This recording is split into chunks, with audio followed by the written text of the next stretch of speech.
Perhatikan, begitu Anda mengamalkan zikir yang sama dan menikmatinya, wa kadzalika nunjil mu'minin. Fanajjaynahu minal gham, kami selamatkan Yunus alaihissalam dari gham, perut ikan. Wa kadzalika nunjil mu'minin. Kalau ada orang-orang beriman setelahnya mengalami situasi yang serupa, bahkan masuk ke perut ikan pun dia berzikir, saya selamatkan kata Allah. Atau bukan perut ikan, perut rentenir, kredit yang belum lunas, riba yang belum tuntas, lilitan utang, ya, kehidupan rumah tangga, masalah sosial, minta.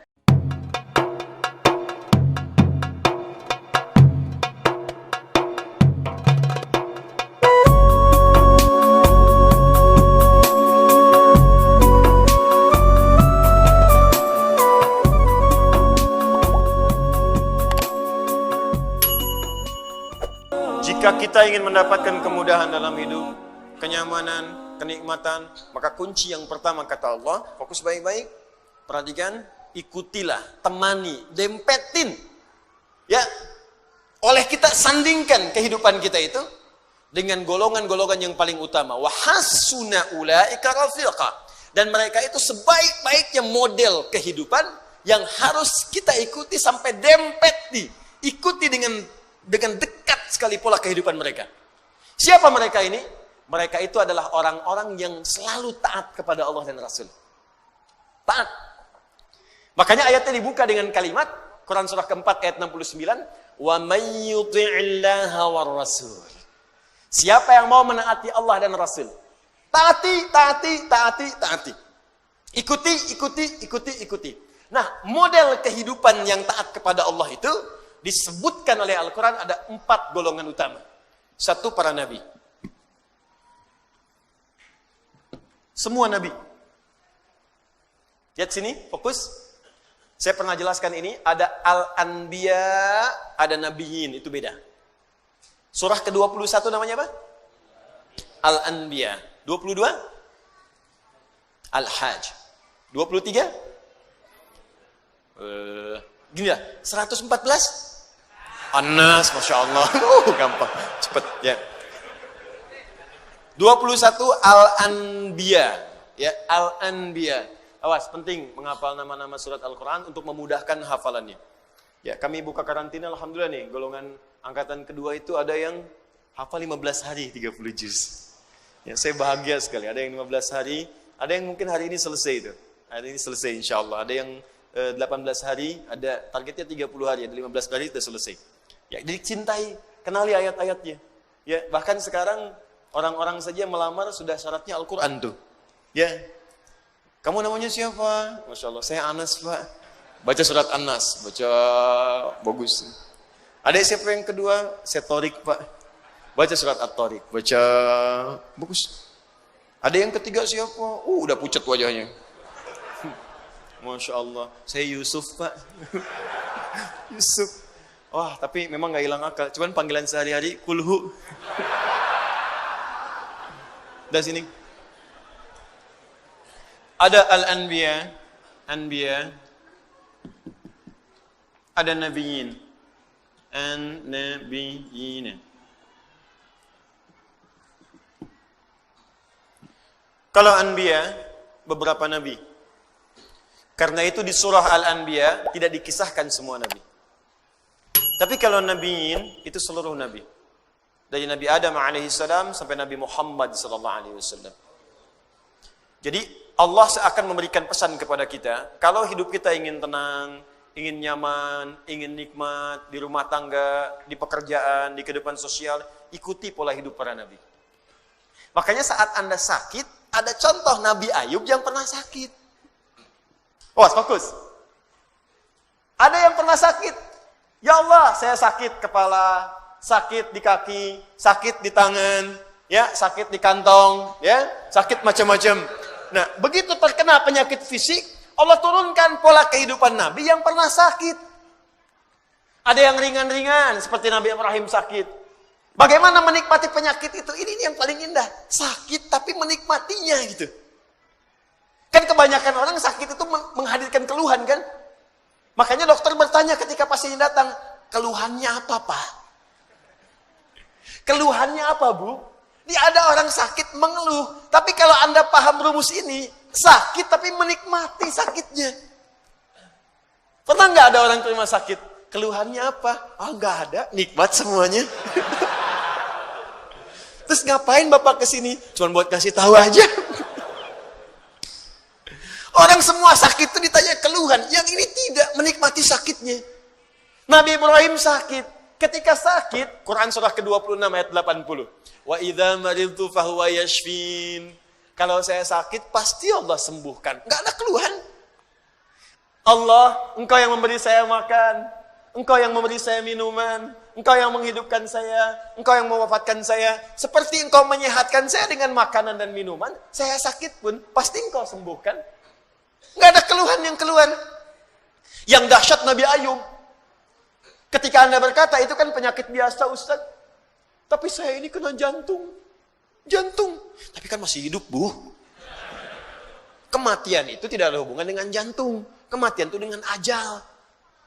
Ada orang nggak sakit jantung pun kalau sudah tiba waktunya meninggal juga. Gitu. Tapi kan ginjal saya tidak berfungsi. Tapi kan mata ibu berfungsi. Ya. Tapi kan telinga Bapak berfungsi. Lisan kita berfungsi. Maka ketika ada orang mengeluhkan penyakitnya, Allah turunkan penyakit yang paling dahsyat yang pernah dialami oleh seorang nabi, yang tidak pernah dirasakan oleh orang sebelumnya dan tidak akan pernah dialami oleh orang setelahnya. Supaya nggak ada yang mengeluh lagi. Ketika mengeluh, Allah kemudian balikan. Ini aja nabi saya uji, dia nggak mengeluh. Kamu bukan nabi, kenapa mengeluh? Tapi kan dia nabi, ya Allah. Diturunkan ayatnya. Kalau ada orang yang bukan nabi pun mengikuti amalannya, maka saya akan berikan kenikmatan yang sama seperti dia mengalaminya. Maka turunlah Quran surah ke-21 ayat 83 sampai 84 itu. Wa ayyuba idznada rabbahu anni massani yadurru wa anta arhamur rahimin. Kata Allah, "Hei, saya akan buka kisah Ayyub alaihissalam supaya kalian belajar." Ketika ia mulai bermohon kepada Allah, saat sakitnya mulai mengganggu dia untuk ibadah.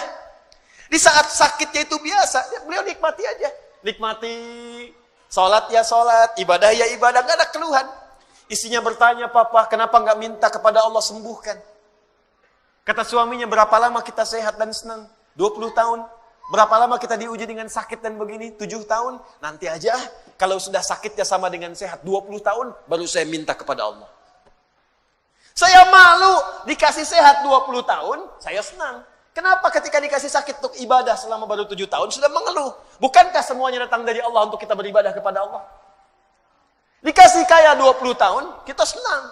Diuji dengan fakir baru 7 tahun, sudah mengeluh. Saya malu, nanti aja kalau ujiannya sudah serupa. Jadi bagi Nabi Ayub, nggak ada bedanya. Harta ada, nggak ada harta, tetap ketaatan kepada Allah meningkat. Sakit dan sehat, gak ada bedanya bagi beliau. Sehat ujian untuk beramal sempurna, sakit untuk banyak istighfar. Bukankah ketika sakit ada peluang dosa kita diampuni? Tuh.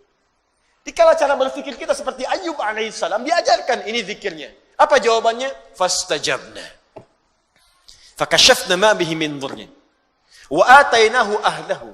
Wa mithlahum ma'hum rahmatan min indina. Belum selesai sampai sini. Wa dzikra lil abidin. Ketika Nabi Ayub alaihissalam bersabar dengan penyakitnya, beliau menikmatinya, dan ketika mulai mengganggu penyakitnya untuk ibadah, baru bermohon kepada Allah. Ya Allah, penyakit ini sudah menghambat saya untuk ibadah. Jadi minta sembuh itu bukan sekedar minta sehat, supaya ibadahnya nggak keganggu. Jadi ketika sakit biasa saja, ketika ibadah terganggu baru minta sembuh. Tuh. Ya Allah, kaki saya sakit. Jangankan kamu, banyak yang sakit kaki. Ya Allah, sakit di kaki ini sudah mulai mengganggu saya untuk bisa ke masjid berjamaah. Begitu caranya. Ya Allah, kepala saya sakit. Banyak yang sakit kepala. Ya Allah, penyakit di kepala ini sudah mulai mengganggu saya untuk khusyuk berzikir kepadamu. Gitu caranya. Jadi begitu Anda menikmati itu untuk kepentingan ibadah, ditutup dengan kalimat wa dzikra lil abidin. Ini aku ingatkan untuk hamba-hambaku yang lain selain Ayub. Jika kalian mengalami hal yang serupa, amalkan amalan seperti Ayub merasakannya. Nabi. Anda berdagang, Anda bisnis, Anda bekerja, Anda berdakwah, Anda mengajar. Apa Anda kira akan mudah menyampaikan semua itu? Belum tentu. Kadang-kadang ada saingan, Anda yang ikut tender, mereka yang menang. Padahal nggak ikutan sama sekali. Ada yang kemudian berusaha menyingkirkan, menyungkurkan. Ada yang mengajar juga, kadang-kadang ada yang menyoal. Bukan cuman Anda. Bahkan ada seorang nabi namanya Yunus alaihissalam. Berdakwah, bekerja dengan baik. Disoal oleh orang sampai diusir dari kampung. Masuk kemudian ke perahu, dilempar, ditelan ikan paus. Anda bayangkan. Anda masih hidup sampai sekarang, beliau di dalam perut ikan paus. Tapi kau masih bisa nikmat aja zikir. Idznada fi dhulumati. Ya. Baca ayatnya wa dhannuni. Baca ayatnya 86 sampai 87-nya. Wa dhannuni idz dhahaba mughadiba, ya? Wa dhanna an lan naqdir alayhi. Fanada fi dhulumati alla ilaha illa anta subhanaka inni kuntu minadh dhalimin. Tadinya gelisah. Enggak enak tuh. Ditelan dalam perut ikan paus. Kira-kira tuh di dalam perut ikan paus itu, maaf ya, terang atau gelap? Udah pernah masuk? Hah? Pengap atau nyaman? Ya, kita kebayang aja pasti pengap, sempit pengap. Dalam perut ikan yang sangat besar itu, sempit pengap. Tapi masih bisa berzikir kepada Allah. La ilaha illa anta subhanaka inni kuntu minadh dhalimin. La ilaha illa anta subhanaka inni kuntu minadh dhalimin. La ilaha illa anta subhanaka inni kuntu minadh dhalimin. Allahu akbar. Apa jawabannya? Fastajabna. Fastajabna lahu. Ya, wa najjaynahu minal gham. Perhatikan jawabannya. Tadi Nabi Yunus alaihissalam masuk ke dalam perut ikan paus. Tapi ketika dijawab doanya, jawabannya bukan mengeluarkan beliau dari perut ikan paus. Ya. Kalau mau konsisten, fastajabna lahu wa najjaynahu minal hut. Kami jawab doanya, kami bebaskan dia dari perut ikan itu, kami keluarkan. Tapi yang terjadi adalah kalimatnya indah. Fa najjaynahu minal ghammi. Gham. Apa itu gham? Gham itu awan gelap yang menaungi. Gelap. Tiba-tiba gelap. Bahasa Spanyolnya puek. Udah siang, masih siang, udah gelap. Gelap. Fokus. Jadi ada ghamam, ada gham, itu beda. Kalau ghamam itu awan teduh yang menaungi. Ghamam. Al-Baqarah ayat 57.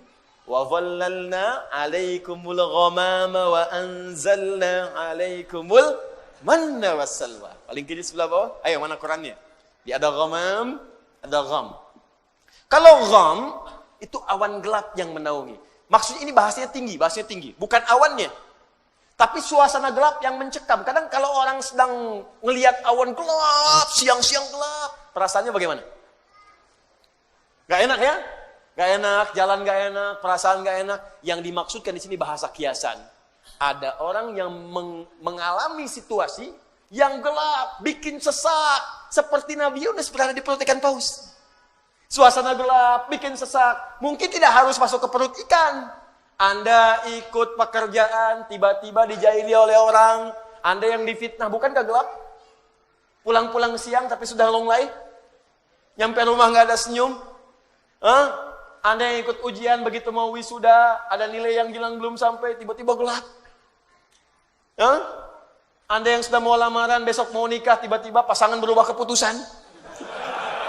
Gelap. Seketika kan gelap, ya Allah. Padahal situasi siang. Ya Allah, aku seperti tersambar halilintar. Padahal halilintar gak ada. Ya. Makanya kalimat Qur'annya indah. Allah tidak mengatakan perut ikan pausnya. Allah ingin mengatakan, akan ada orang-orang hambaku, mungkin selain Yunus, yang mengalami situasi serupa dengan Yunus. Pekat, gelap, capek, lemah, ya Allah. Walaupun tidak harus masuk ke perut ikan. Karena pekerjaan, karena di rumah tangga, karena di kampus, karena di kehidupan. Tapi Anda amalkan seperti Yunus. Dalam suasana di perut ikan pun masih nikmat. La ilaha illa anta subhanaka inni kuntu minadh dhalimin. Perhatikan. Begitu Anda mengamalkan zikir yang sama dan menikmatinya. Wa kadzalika nunjil mu'minin. Belum selesai. Fa najjaynahu minal gham. Kami selamatkan Yunus alaihissalam dari gham, perut ikan. Wa kadzalika nunjil mu'minin. Kalau ada orang-orang beriman setelahnya mengalami situasi yang serupa, bahkan masuk ke perut ikan pun dia berpikir, saya selamatkan kata Allah. Atau bukan perut ikan, perut rentenir. kredit yang belum lunas, riba yang belum tuntas, lilitan utang, ya, kehidupan rumah tangga, masalah sosial, minta la ilaha illa anta subhanaka inni kuntu minadh dhalimin. Uang belanja belum kunjung datang, la ilaha illa anta subhanaka inni kuntu minadh dhalimin.